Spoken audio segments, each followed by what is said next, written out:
Now listen carefully and answer questions 1 to 7. Central Realty, Jill speaking. How can I help you? Yes, hello Jill. I've got a problem, a complaint I wish to register. Who should I speak to? You'll want to speak to Tracy, the residential manager. Just a moment and I'll put you through. Thanks. Hello, this is Tracy. I understand your rent is going to be increased. Yes, this is why I'm calling. I was told that my rent would not be increased for the length of my 6-month contract, which I signed only 4 months ago. What's going on? Is my landlord allowed to do this? I see. Yes. Okay. That seems strange. Look, can I take down some of your particulars and I'll register a formal complaint to the landlord on your behalf? Yes, sure, that'd be good. Firstly, name and address, contact details. Yes, Jane McSweeney. That's McSweeny. 3 Mauger Street. That's Maugher Street. Winderee, 3355. And the phone there? Yes, you can contact me on 334756 extension 3176. I generally arrive home by 6 o'clock in the evening, so you can call me around that time, but not after 9. Oh, sorry, 8:30, because that's the time I leave for work. Okay, so I should note down that the problem is that your landlord wants to raise your rent. And when did you first move in? Yes, well, the contract began on August 1st, and... oh, hang on. Sorry, that's the ending date. We actually moved in on February the 1st.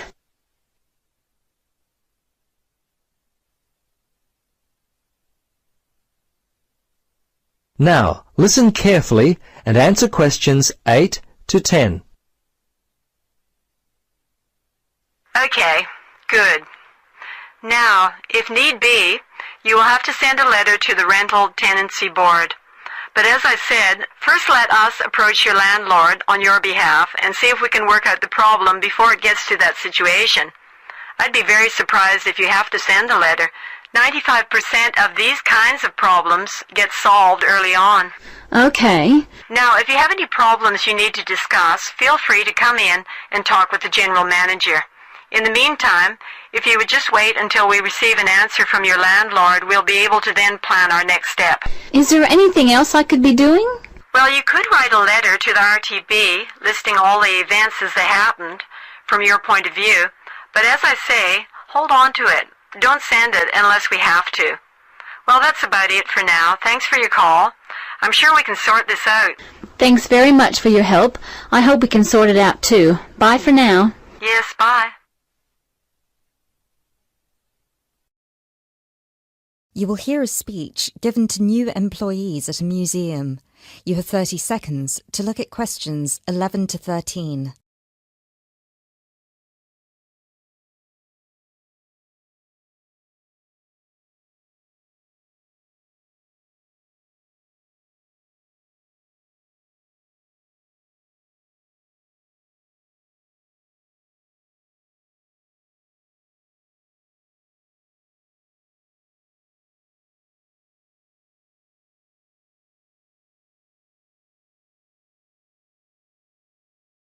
Allow me to introduce myself. My name is Peter Myers, and on behalf of everybody here at Stevensbridge Dungeons, I would like to welcome you all to our entertainment team. This year, the hiring process was especially competitive, and it might interest you all to know that for every position there were almost 30 applicants, so you really are the best of the best. In a moment, I will take you on a tour of the museum so you can get an idea of what the space is like. But first of all, I would like to show you around the staff room. Our staff room is located at the back of the building over here. You will notice that there are 2 entrances to the staff room. One leads to the room we're in now, which is the main and oldest dungeon here at Stevensbridge, which we have turned into the museum. This is where you will greet the new visitors, and also where the tour throughout the dungeons will begin. I should mention now that we only ever send visitors through as part of a group, so even on the busy days you will still get roughly 10 minutes of free time between each group. Make sure you use that time wisely, because you'll need to get straight back into character as soon as it's over.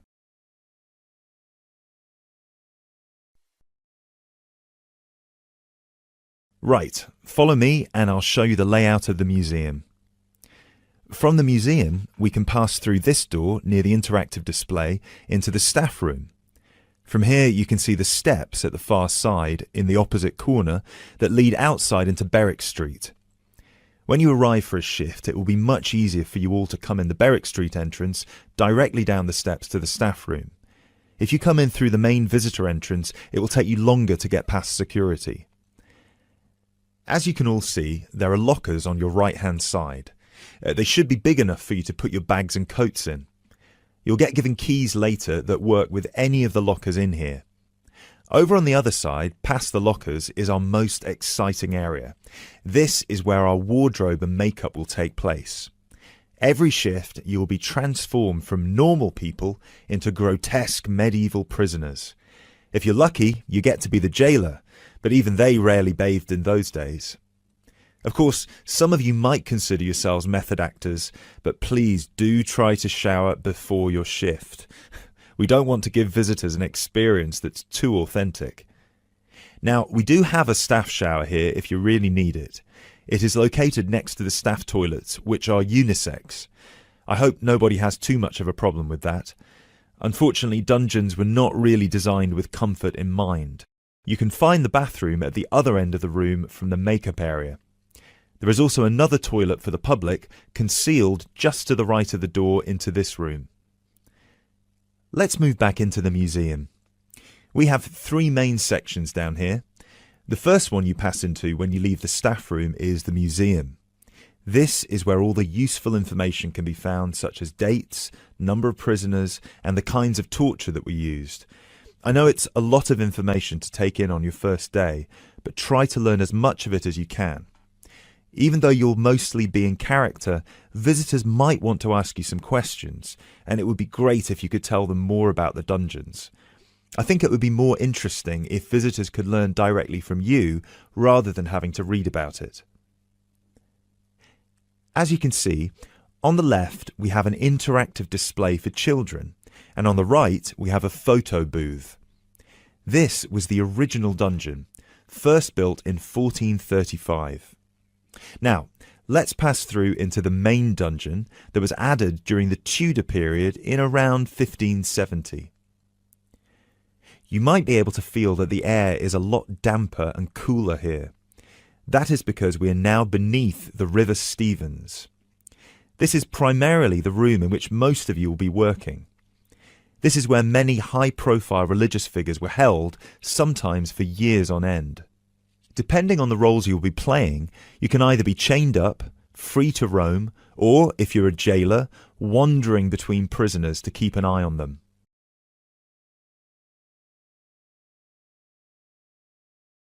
Now we will pass into our third and final section, the prison cells. Over here, you can see there are some wooden stocks and a fake gibbet. Don't worry, I can see a couple of you looking concerned. You don't need to reenact any of the torture scenes for visitors.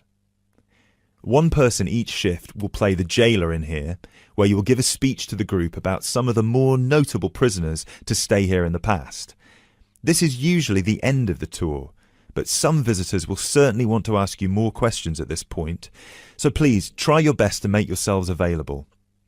Help them by answering any questions they have. Also, feel free to guide the visitors through the museum if you see that they're going the wrong way. This concludes our introduction to your new workplace. If you'll please follow me, I will get you all issued with your keys and some information about the dungeons that you can take home with you to study. I will also introduce you to your shift supervisor, Alice Stiles, and you can ask her any questions you may have about your roles.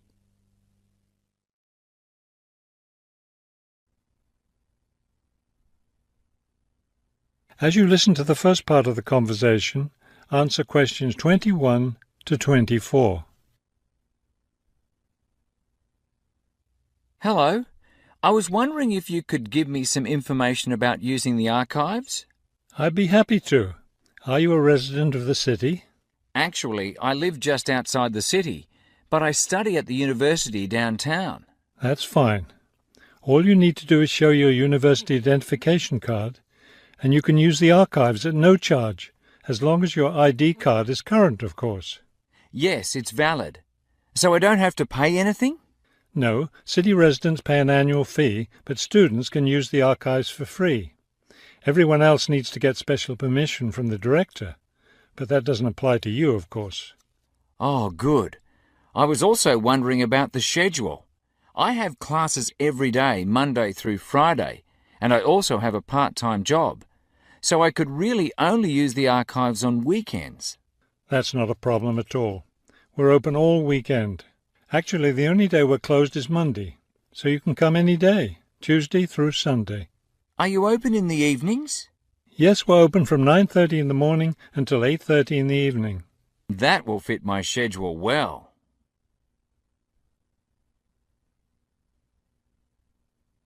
Now listen and answer questions 25 to 30. Is there something else I can help you with?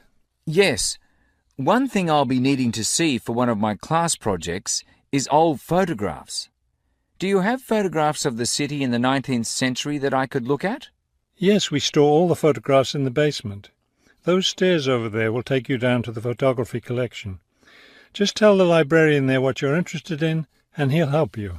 Those would be 19th century photographs? Yes, the entire collection is there. Now, if you're interested in seeing documents from the 19th century, those are right here on the ground floor. I would like to see some of those documents. Does that collection include newspapers too? No, all the newspapers from the earliest ones in the 18th century up to the current time are on the second floor. Here, let me just give you this map of the archives, and you'll be able to find whatever it is you need. Thank you. Oh, I see you have a whole room devoted to maps. Yes, on the third floor. That's great, because one thing I need to do is look at how the city has developed over time. I'm sure you'll find a lot of helpful information there. Of course, some of the maps are several centuries old, so generally visitors are only allowed to see photographic reproductions of them. That shouldn't be a problem. What's this on the fourth floor? Ogden's Woolen Mill. As I'm sure you know, Ogden's Woolen Mill was the major entity responsible for the growth of this city in the 19th century.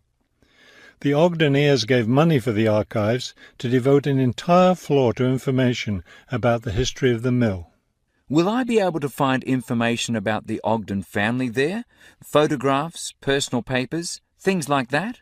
Probably the family photographs are stored downstairs in the photography collection. The personal papers would be on the fifth floor, where we keep all the personal papers of famous residents of our city. Thank you so much for your help. I'll be able to do a lot of my research here.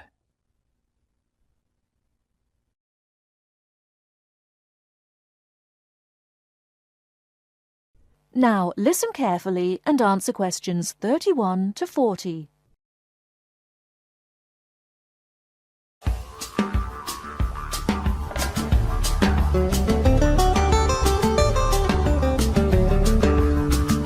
Welcome to this week's edition of Countrywide. And today, we're taking a look at a number of different breeds of working dogs. And here to report on the dogs with jobs is Kevin Thornhill. Thanks, Joanne. Well, yes, dogs with jobs is the subject of today's program. Dogs have earned themselves a reputation over the centuries for being extremely loyal. And here's a little story which illustrates just how loyal they are. Just outside the country town of Gundagai in Australia is a statue built to commemorate a dog which sat waiting for his owner to return to the spot where he'd left him. Well, the story, which was immortalised in a song, has it that the poor dog died waiting for his master, 5 miles from Gundagai, which is where they built the statue. Now that's what I call loyalty. Well, because of their loyalty and also their ability to learn practical skills, dogs can be trained to do a number of very valuable jobs. Perhaps the most well-known of working dogs is the Border Collie sheepdog. Sheepdogs which work in unison with their masters need to be smart and obedient, with a natural ability to herd sheep. Some farmers say that their dogs are so smart that they not only herd sheep, they can count them too. Another much-loved working dog is the guide dog, trained to work with the blind. Guide dogs, usually Labradors, need to be confident enough to lead their owner through traffic and crowds, but they must also be of a gentle nature. It costs a great deal of money to train a dog for this very valuable work, but the guide dog associations in the UK, America and Australia receive no government assistance, so all the money comes from donations. Another common breed of work dog is the German Shepherd. German Shepherds make excellent guard dogs and are also very appropriate as search and rescue dogs, working in disaster zones after earthquakes and avalanches. These dogs must be tough and courageous to cope with the arduous conditions of their work, and so that they can be sent anywhere in the world to assist in disaster relief operations, effective dogs and their trainers are now listed on an international database. When you arrive at an airport here, you may be greeted in the baggage hall by a detector dog, wearing a little red coat bearing the words "Quarantine." These dogs are trained to sniff out fresh fruit as well as meat and even live animals hidden in people's bags. In order to be effective, a good detector dog must have an enormous food drive. In other words, they must really love their food. At Sydney Airport, where there are 10 detector dogs working full-time, they stop about 80 people a month trying to bring illegal goods into the country. And according to their trainers, they very rarely get it wrong. Another famous working dog is the husky. Huskies, which originally came from Siberia, have been used for decades as a means of transport on snow, particularly in Antarctica where they have played an important role. Huskies are well adapted to harsh conditions and they enjoy working in a team. But the huskies have all left Antarctica now because the international treaty prohibits their use in the territory as they are not native animals.